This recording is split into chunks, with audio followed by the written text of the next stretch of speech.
Hi there. This is a quick response, a feedback to the last conversation of the Living Ideas with Kurt McNamara on precession. And this is my second attempt at this video because the last one went over a third of an hour already without me really being able to make the point about precession that I wanted to communicate. Because I think the thing that I wanted to express is not yet, I haven't expressed it enough to have it be a concise story, which would help. So instead of going that route another time, I'm actually just going to address a question that came up in the conversation with regards to leaky corners.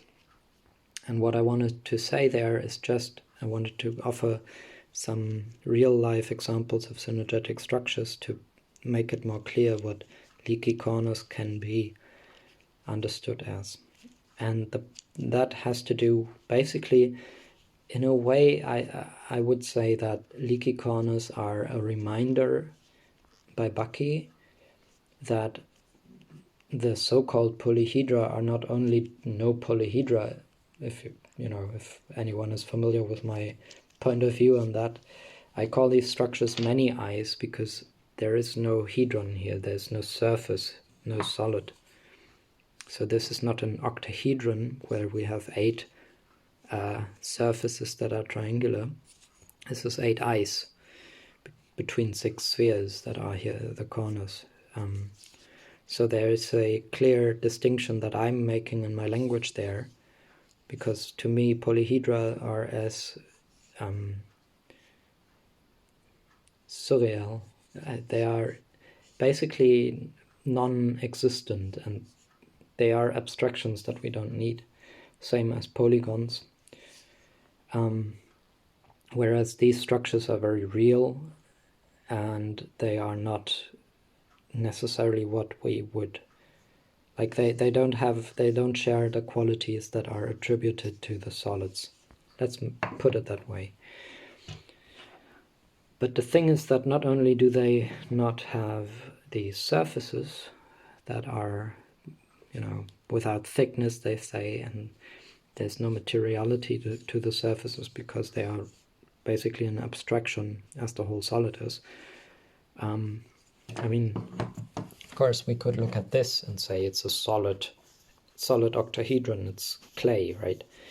But in the end, this is a system, a super high frequency system of very many tiny molecules or particular pieces of sand and finer grains that have been liquefied with water and then shaped.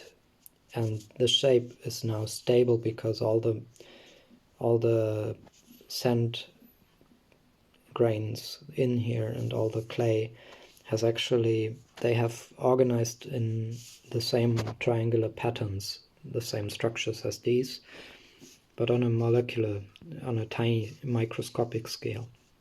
So to our unaided eye, this looks like a surface, but it really is just a matter of tuning in. If we were to get close enough, we would find lots of gaps, which we would continue to find all the way down into the atomic and beyond. There's always gaps, right? So the solid idea is not helping it in the first place, but not only are there no surfaces here, but the fact is that even the corners of these systems have tiny little openings. In this case here, they look like little quadrilaterals, right? The gaps between the branches, that is, and also the gap in between the line there. Here's another corner of an 8 eyes where it's a little more clear how here's an eye, here's a corner, and the corner itself has an eye. It's not necessarily a triangle though, because that is a function of the topology of the system. So in this case, where we have 4 fingers, then the corner has 4 sides to it. If we're looking at a system that has 6 fingers and there is a 6-sided corner in the middle.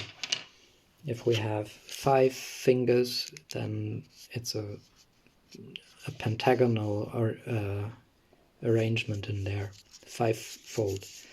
And then the 4 eyes here we have 3. So that's actually a little triangle in there. And that's important because the 4 eyes is the only structure where that is the case, where the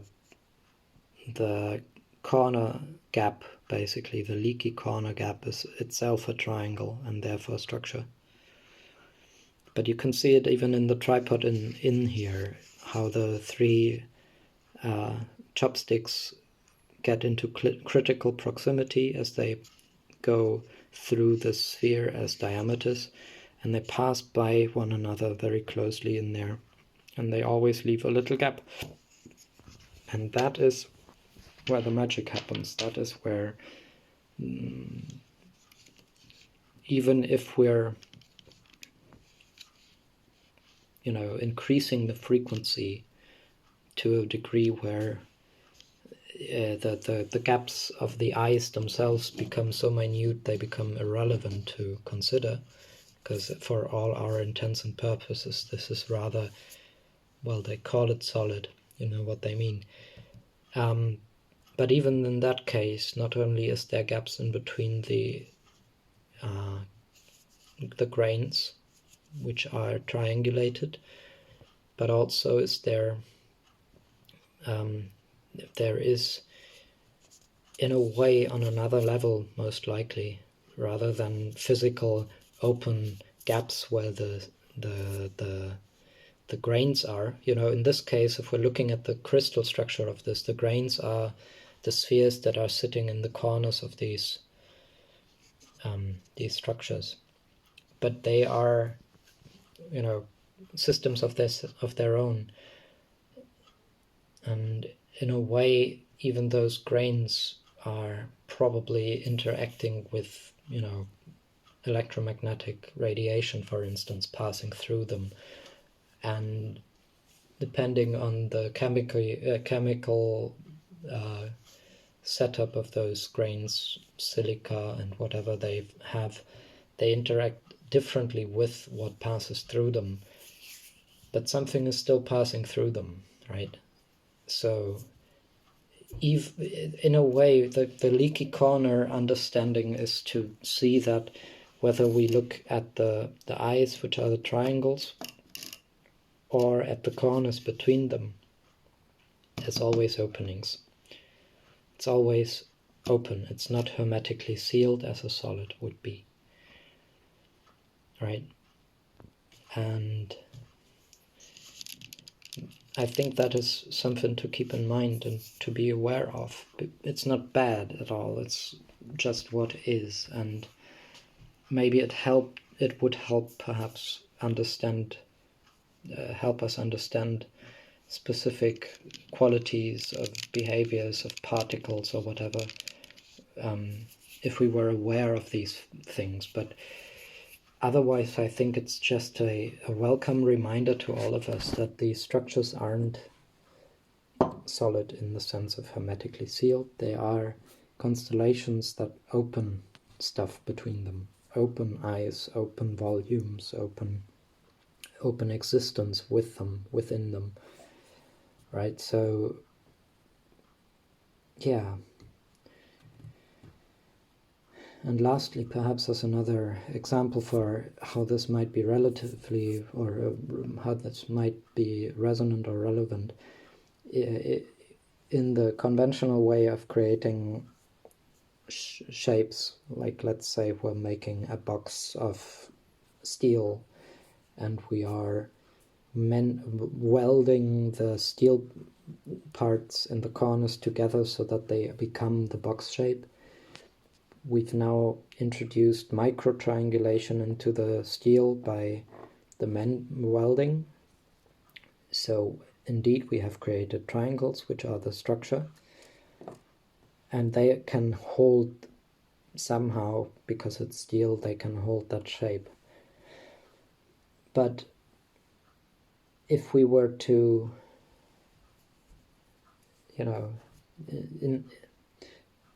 if we are to understand that these structures do not need to be static and rigid, but the corners can actually be every one of these corners is free to move up to the point and even beyond the point of being completely triangulated around.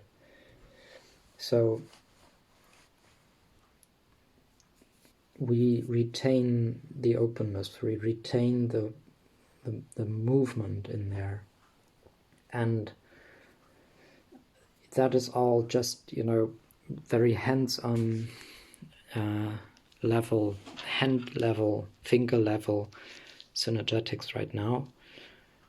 There is a whole different aspect to this leaky corners thing that has to do with diagrams of energy moving around in a triangle, and Bucky has found specific types of triangles within the structures of space-time, like basically the subdivisions into the A and B quanta modules and these things, where the triangles of these little structures, if we unfold them, the angles between the sides make it so that if we had a ray of energy moving in the triangle, it would bounce around every time, around, until eventually it would hit a corner, and that would be the moment where it could move out because of the leaky corner. Whereas there's also triangles that have a specific shape, a specific arrangement, so that a ray bouncing within it would not get to the corner, and therefore would be basically trapped inside. Yeah, but that's a lot of thoughts on that, and I'm gonna keep the thoughts on precession to myself, because I couldn't formulate them well, speak them well. But I hope this helps somewhat, specifically you, Joe, for getting a sense of what might be meant, or what might be the idea behind the phrase of the leaky corners. With that, I wish you a good day. Bye.